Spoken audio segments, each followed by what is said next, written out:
नमस्कार दोस्तों, स्वागत है आपका आज के मुख्य समाचार में। सबसे पहली बड़ी खबर में आपको बताएंगे, पूर्व सीएम अखिलेश यादव बोले यूपी में सपा बनाएगी सरकार, हो सकता है जनता बीजेपी को 400 सीटों पर हरा दे। महंगाई, बेरोजगारी, किसान हैं चुनावी मुद्दे। इसी के साथ दूसरी बड़ी खबर में जिक्र होगा कि हम कैशलेस से लेस कैश अर्थव्यवस्था बन गए। कांग्रेस नेता पी चिदम्बरम ने नोटबंदी को लेकर केंद्र सरकार पर कसा तंज। तीसरी बड़ी खबर में आपको बताएंगे कि 2 दिन के लॉकडाउन जैसे कदम उठाएं, दिल्ली में प्रदूषण पर एससी की केंद्र को सलाह। दोस्तों, हर एक खबर की गहराई में आपको ले जाएंगे, लेकिन दोस्तों खबर में आगे बढ़ने से पहले अगर आपको भी ऐसा लगता है कि 5 राज्यों के चुनाव में महंगाई का असर पड़ेगा और भाजपा का सुपड़ा साफ होगा, तो आप अभी इस वीडियो को लाइक कीजिए और इस लाल बटन को दबाकर चैनल को सब्सक्राइब करके घंटी बजाइए और कमेंट में लिखे जय हिंद। पूर्व सीएम अखिलेश यादव बोले यूपी में सपा बनाएगी सरकार, हो सकता है जनता बीजेपी को 400 सीटों पर हरा दे। महंगाई, बेरोजगारी, किसान हैं चुनावी मुद्दे। जी हां दोस्तों, जयपुर दौरे पर आए उत्तर प्रदेश के पूर्व मुख्यमंत्री अखिलेश यादव ने कहा कि हो सकता है कि यूपी की जनता आगामी विधानसभा चुनाव में बीजेपी को 400 सीटों पर हरा दे। उन्होंने जयपुर एयरपोर्ट पर मीडिया के सवालों का जवाब देते हुए कहा कि जहां तक उत्तर प्रदेश के विधानसभा चुनाव का सवाल है, केवल यूपी नहीं, देश की जनता के सामने महंगाई बड़ा सवाल है। इसी तरह बेरोजगारी नौजवानों के सामने बड़ा सवाल है। किसानों की आय दोगुनी कब होगी, किसान इसकी मांग कर रहे हैं। किसानों के लिए केंद्र सरकार को 3 काले कानूनों के वापस लेना चाहिए। ये सब चुनाव के लिए बड़े मुद्दे हैं। अखिलेश यादव ने दावा किया कि उत्तर प्रदेश में आने वाले समय में समाजवादी पार्टी सरकार बनाने जा रही है। उन्होंने कहा, हमने क्षेत्रीय दलों को अपने साथ लिया है, हो सकता है उत्तर प्रदेश की जनता बीजेपी को 400 सीटों पर भी हरा दे। वहीं यूपी में जारी सियासी गहमा गहमी के बीच सलमान खुर्शीद की किताब में हिंदुत्व की तुलना आतंकी संगठनों से करने के सवाल को टालते हुए अखिलेश ने कहा कि मैंने किताब नहीं पढ़ी है, इसलिए मैं इस पर नो कमेंट्स। राजस्थान से अपना खास रिश्ता बताते हुए अखिलेश ने बताया कि उनकी शुरुआती पढ़ाई यहीं हुई है। वे मिलिट्री स्कूल से पढ़े हैं, जहां से निकलकर देश की रक्षा के लिए सीमा पर बहुत से सैनिक जाते हैं। अखिलेश यादव चौमू के पास हाड़ौता गांव में पूर्व जिला परिषद सदस्य वंदना यादव के परिवार में एक शादी समारोह में हिस्सा लेने आए थे। चार्टर विमान से उनका यह दौरा रहा। कार्यक्रम अटेंड कर अखिलेश वापस लखनऊ लौट गए। अखिलेश यादव का जयपुर हवाई अड्डे पर सपा कार्यकर्ताओं ने स्वागत किया। चलते हैं अगली खबर की तरफ। हम कैशलेस से लेस कैश अर्थव्यवस्था बन गए। कांग्रेस नेता पी चिदम्बरम ने नोटबंदी को लेकर केंद्र सरकार पर कसा तंज। जी हां दोस्तों, कांग्रेस के वरिष्ठ नेता पी चिदम्बरम ने नोटबंदी को लेकर शुक्रवार को नरेंद्र मोदी सरकार को निशाना बनाया और नकदी का चलन बढ़ने का हवाला देते हुए उसके नोटबंदी के लक्ष्यों को लेकर सवाल उठाया। चिदम्बरम ने ट्वीट किया, कुख्यात नोटबंदी के 5 साल हो गए, मोदी सरकार की लोकलुभावन घोषणाओं की स्थिति क्या है। उन्होंने लिखा, नरेंद्र मोदी ने पहले कहा कि हमें कैशलेस अर्थव्यवस्था बननी चाहिए। कुछ ही दिनों में उन्होंने महसूस किया कि यह बेतुका लक्ष्य है। उन्होंने लक्ष्य बदलकर उसे कम नकदी वाली अर्थव्यवस्था कर दिया। नोटबंदी के दौरान 18 लाख करोड़ रुपए चलन में थे और अब वो 28.5 लाख करोड़ रुपए हैं। पूर्व वित्त मंत्री ने कहा, ऊंची बेरोजगारी और मुद्रास्फीति की मार, गरीब एवं मध्यवर्ग कम नकद कमाते हैं और कम खर्च करते हैं। हम वाकई कम नकदी वाली अर्थव्यवस्था बन गए हैं। 3 चीयर्स। नोटबंदी के 5 साल बाद चलन में नोट धीरे धीरे लेकिन बढ़ते रहे। हालांकि डिजिटल भुगतान में भी वृद्धि हुई और अधिकाधिक लोग कैशलेस भुगतान तरीके को अपना रहे हैं। मुख्य रूप से पिछले वित्त वर्ष में नोट चलन में बढ़े क्योंकि कई लोगों ने कोविड-19 महामारी के बीच एहतियात के तौर पर नकद को रख लिया। इस महामारी ने सामान्य जनजीवन और आर्थिक गतिविधियों पर असर डाला।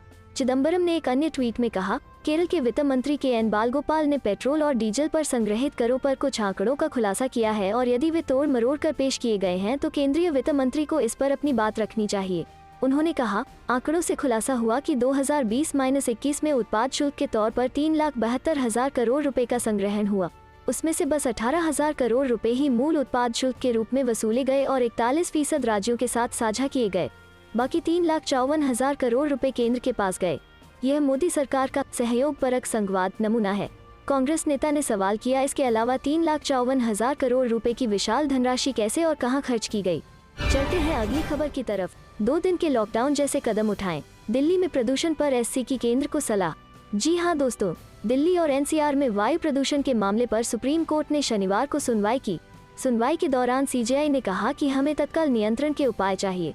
जरूरत पड़ी तो 2 दिन के लॉकडाउन या कुछ और सोचें, वरना लोग कैसे रहेंगे। राजनीति और सरकार से ऊपर उठकर काम करने की जरूरत है।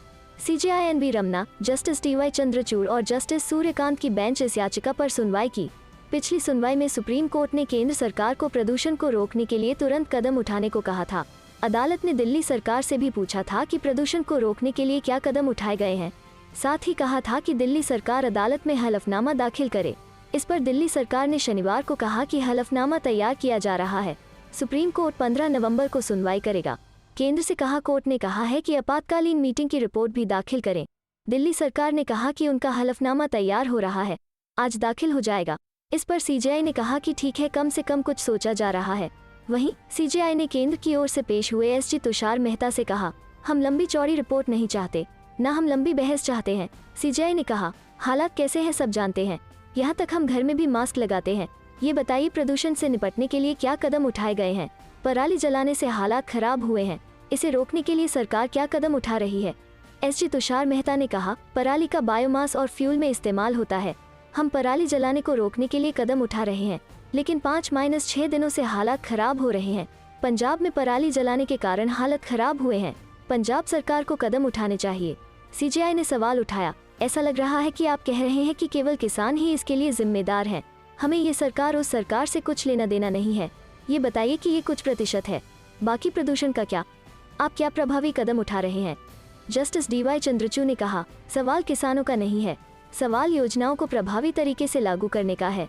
सुप्रीम कोर्ट ने तुषार मेहता से कहा, केंद्र क्यों नहीं किसानों से पराली लेती और उद्योगों को देती? हमें कुछ जिलों और सोसाइटी की जानकारी दे जहां पराली प्रबंधन किया जा रहा है।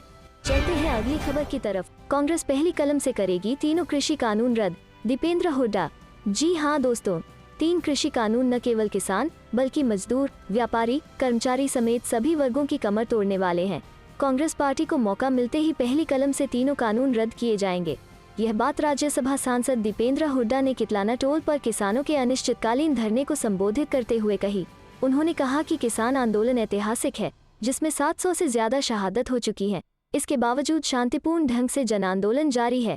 राज्यसभा सांसद ने कहा कि बिजाई के समय किसान डीएपी के लिए दर दर की ठोकरें खाने को मजबूर हैं।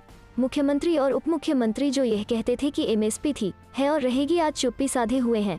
पहले बाजरे की खरीद रोकी, अब बहुत से जिलों में धान की खरीद रोककर अपना असली चेहरा दिखा दिया है। उन्होंने कहा कि लखीमपुर में केंद्रीय मंत्री के बेटे ने सत्ता के नशे में किसानों को कीड़े मकोड़ों की भांति रौंद दिया। प्रधानमंत्री मोदी ने एक बार भी इस दर्दनाक घटना की निंदा तक नहीं की, उल्टे मंत्री को पुलिस संरक्षण दिया हुआ है। उन्होंने बढ़ती महंगाई को लेकर सरकार को घेरते हुए कहा कि सरकार को गरीब और मध्यम वर्ग का कोई ख्याल नहीं है। चलते हैं अगली खबर की तरफ। दिल्ली ट्रैक्टर रैली में गिरफ्तार किए गए प्रत्येक प्रदर्शनकारी को देंगे 2 लाख रुपए, पंजाब सरकार। जी हाँ दोस्तों, पंजाब सरकार ने जनवरी में गणतंत्र दिवस पर किसानों की ट्रैक्टर रैली के दौरान हुई हिंसा के बाद दिल्ली में गिरफ्तार किए गए 83 लोगों के लिए आर्थिक मदद की घोषणा की है। वहीं इस कदम से पंजाब की कांग्रेस सरकार और केंद्र सरकार के बीच एक नया विवाद शुरू होने की संभावना है। विशेष रूप से पंजाब और हरियाणा के किसान 3 नए कृषि कानूनों के विरोध में 1 साल से दिल्ली के आसपास डेरा डाले हुए हैं। उनका कहना है कि केंद्र सरकार इन कानूनों के जरिए कृषि क्षेत्र का नियंत्रण निजी हाथों में दे देंगे। वहीं केंद्र ने इस आरोपों का खंडन किया है और कानूनों में संशोधन पर सहमति भी जताई है, लेकिन किसान कानूनों को वापस लेने की मांग कर रहे हैं। बता दें कि इस साल 26 जनवरी को दिल्ली पुलिस और किसान नेताओं के बीच बातचीत के बाद कुछ रूटों पर किसानों की ट्रैक्टर रैली की इजाजत दी गई थी।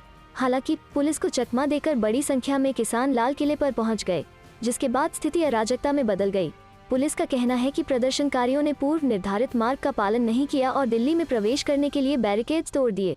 उन्होंने लाल किले में भी प्रवेश किया और इस पर चढ़कर झंडे फहराए।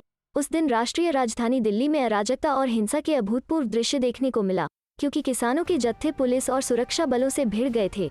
वीडियो में लगभग 1 दर्जन पुलिस और अर्धसैनिक बल के जवानों को लाठी चलाने वाले हमलावरों की भीड़ से बचने के लिए लाल किला परिसर में 15 फुट की दीवार पर कूदने के लिए मजबूर किया गया था। पंजाब के मुख्यमंत्री चरणजीत सिंह चन्नी ने एक ट्वीट करते हुए पुष्टि की कि उनकी सरकार दिल्ली पुलिस द्वारा गिरफ्तार किए गए लोगों को मुआवजा देगी।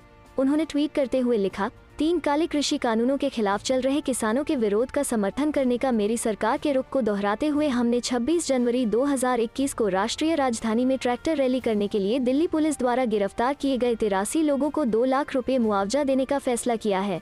चलते हैं अगली खबर की तरफ। प्रियंका गांधी ने केंद्रीय गृह मंत्री पर लगाया आरोप, कहा अमित शाह गहने लाद कर निकलने वाला जुमला देते हैं।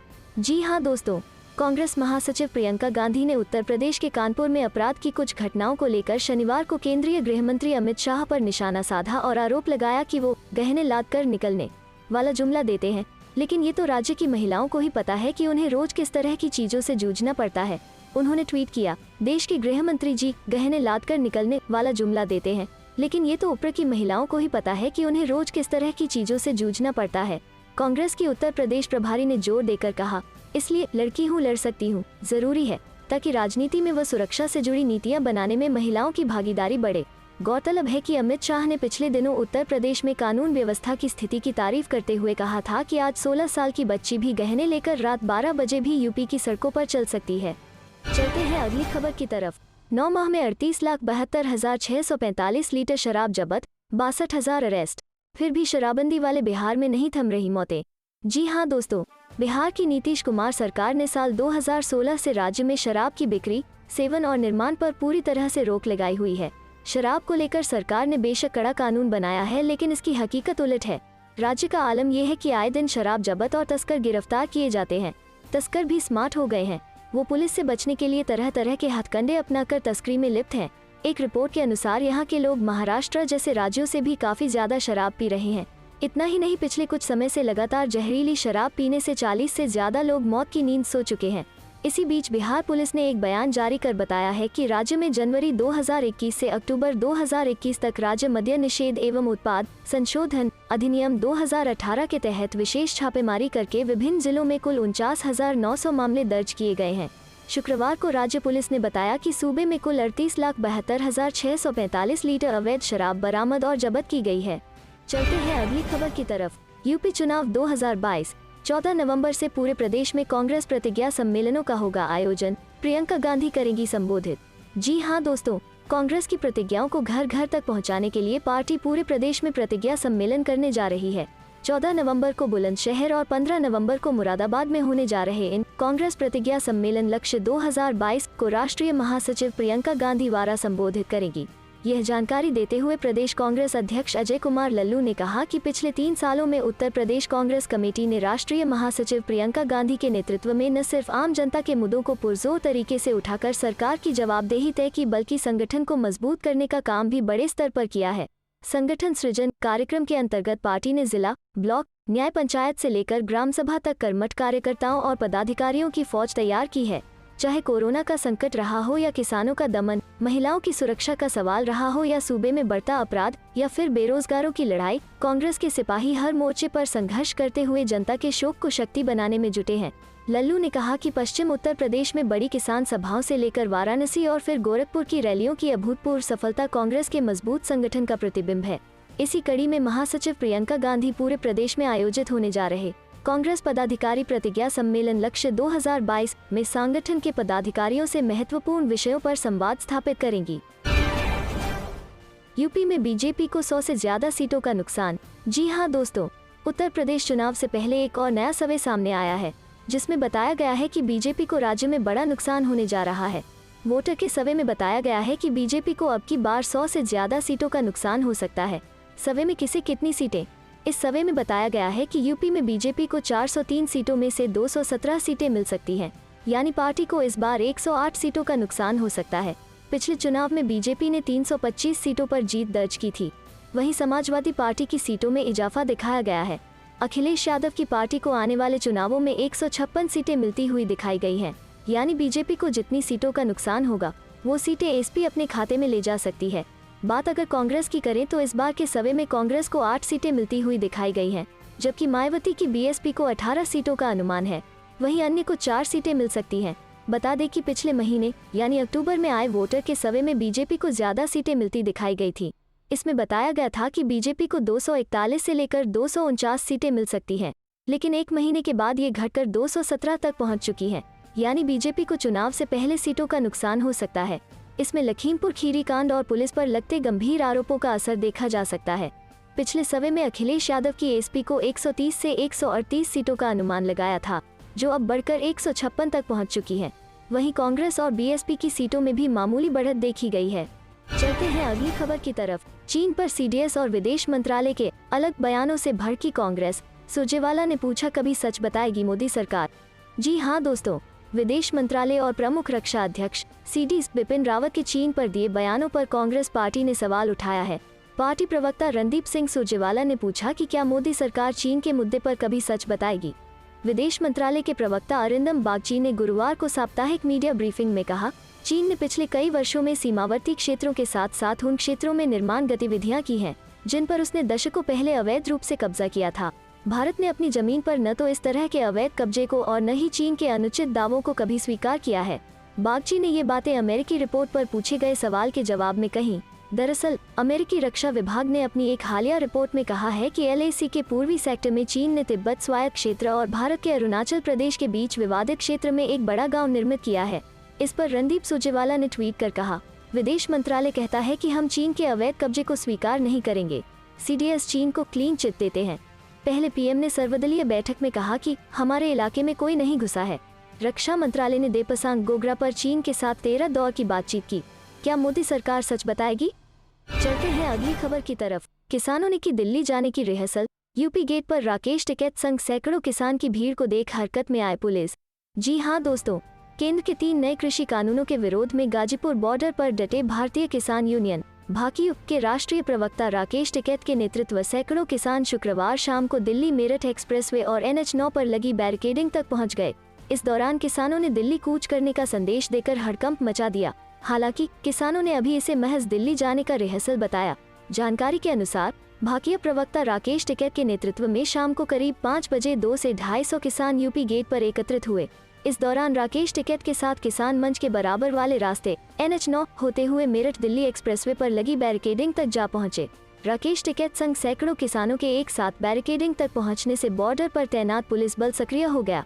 इसके बाद किसानों ने एक्सप्रेसवे पर यूपी और दिल्ली के बॉर्डर की निशानदेही के लिए लाल पेंट से निशान भी लगाए। दोनों बॉर्डरों के बीच वाली जगह में राकेश टिकैत कुछ समय तक घूमते रहे और किसानों को दिल्ली और यूपी की सीमा के बारे में बताया। हालांकि कुछ देर में राकेश टिकैत ने किसानों को वापस नीचे चलने के लिए कहा। उसके बाद सभी किसान यूपी गेट पर नीचे आ गए। किसानों ने बताया कि यह उनके दिल्ली जाने की रिहर्सल का हिस्सा है। अब हर दिन सुबह शाम को किसान ऐसे ही दिल्ली जाने का रिहर्सल करेंगे, जिससे 29 नवंबर को दिल्ली जाने में किसी तरह की समस्या नहीं आए। 29 नवंबर से हर दिन कुछ किसान ट्रैक्टरों से दिल्ली जाएंगे। किसानों की बैरिकेडिंग तक पहुंचने से बॉर्डर के दोनों ओर तैनात पुलिस बल सतर्क रहा। किसानों की हर एक हरकत पर पुलिस व सुरक्षा बलों ने पैनी नजर रखी। कुछ ही देर में किसानों के वापस लौट जाने पर पुलिस व सुरक्षा बल कर्मियों ने भी राहत की सांस ली। चलते हैं अगली खबर की तरफ। किसान आंदोलन को दिल्ली HC से राहत, धरने पर बैठे लोगों को हटाने की याचिका खारिज। जी हां दोस्तों, दिल्ली उच्च न्यायालय ने शुक्रवार को राष्ट्रीय राजधानी में किसान आंदोलन की आड़ में बैठे लोगों को हटाने और सभी सड़कों और सार्वजनिक स्थानों को खाली करने के निर्देश देने की मांग वाली एक याचिका को खारिज कर दिया। न्यायमूर्ति DN पटेल और न्यायमूर्ति ज्योति सिंह की खंडपीठ ने मामले में याचिकाकर्ता पक्ष की ओर से कोई वकील पेश नहीं होने के बाद शुक्रवार को चूक के लिए याचिका को खारिज कर दिया। कोर्ट ने यह भी कहा कि पहले की तारीखों में भी इस मामले में कोई पेश नहीं हुआ था। हालांकि इस मामले में केंद्र की ओर से अधिवक्ता अमित महाजन पेश हुए। याचिका दिल्ली निवासी धनंजय जैन ने अधिवक्ता भूप सिंह के माध्यम से दायर की थी, जिन्होंने प्रतिवादियों को महत्वपूर्ण स्मारकों की रक्षा के लिए पर्याप्त अर्धसैन्य बल लगाने और दिल्ली के नागरिकों के जीवन और संपत्ति की सुरक्षा सुनिश्चित करने और भावना को बहाल करने के लिए निर्देश देने की मांग की थी। दिल्ली में रहने वाले याचिकाकर्ता ने कहा कि यहाँ रहता हूँ।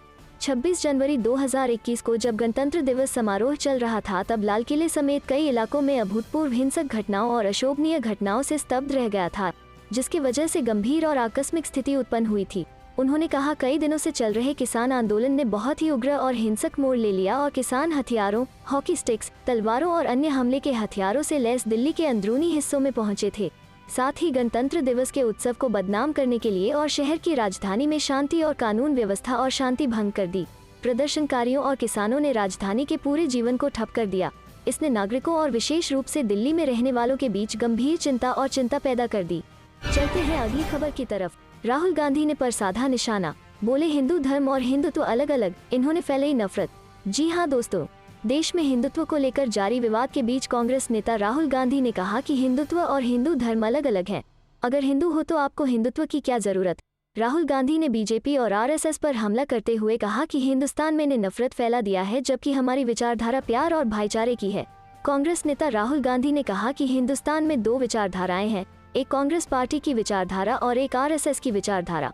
हमें यह बात माननी पड़ेगी कि आज के हिंदुस्तान में ने नफरत फैला दिया है और कांग्रेस की विचारधारा जो जोड़ने की, भाईचारे की और प्यार की विचारधारा है, उसको बीजेपी की नफरत भरी विचारधारा ने ओवरशेडो कर दिया है। मिटाया नहीं है, हटाया नहीं, लेकिन उनका प्रोपगेशन हमारे प्रोपगेशन से ज्यादा है। उनके हाथ में लाउड स्पीकर है, मशीनरी है। उन्होंने आगे कहा कि विचारधारा की जो लड़ाई थी वो फोकस नहीं थी, लेकिन आज के हिंदुस्तान में विचारधारा की लड़ाई सबसे ज़रूरी लड़ाई हो गई है। ये जो विचारधारा है इसको हम कांग्रेस की विचारधारा कहते हैं और यह हमसे बहुत पुरानी है। बीजेपी हिंदुत्व की बात करती है, हम कहते हैं कि हिंदू धर्म और हिंदुत्व में फ़र्क है। कांग्रेस नेता ने पर हमला बोलते हुए कहा कि अगर हिंदू हो तो आपको हिंदुत्व की क्या ज़रूरत और हिंदुत्व को हिंदू को क्या ज़रूरत। उन्होंने यह भी कहा कि जिस शक्ति को हम शिव कहते हैं वो इसका प्रतीक थे। कबीर, गुरु नानक, महात्मा गांधी, बहुत सारे लोगों ने इस विचारधारा को अपनाया और फैलाया। उनके भी अपने आदर्श हैं और हमारे भी। उनके आदर्श सावरकर हैं तो हमारे महात्मा गांधी हैं। सांसद राहुल गांधी ने कहा कि हमारी विचारधारा लोगों तक फैलती है तब हमारा दर्द और डर मिटता है। सिस्टम को हम आइडियोलॉजिकल ट्रेनिंग कहते हैं। हमें अपने कार्यकर्ताओं को इस तरह की ट्रेनिंग दी जानी चाहिए। अगर हमने अपने कार्यकर्ता को दर्द और डर से निपटने की ट्रेनिंग दे दे तो हमारा उद्देश्य पूरा होगा। उन्होंने कहा कि बीजेपी के कार्यकर्ता दर्द से भरे रहते हैं, उनके मन में गुस्सा होता है और हमारे कार्यकर्ता हंसते रहते हैं।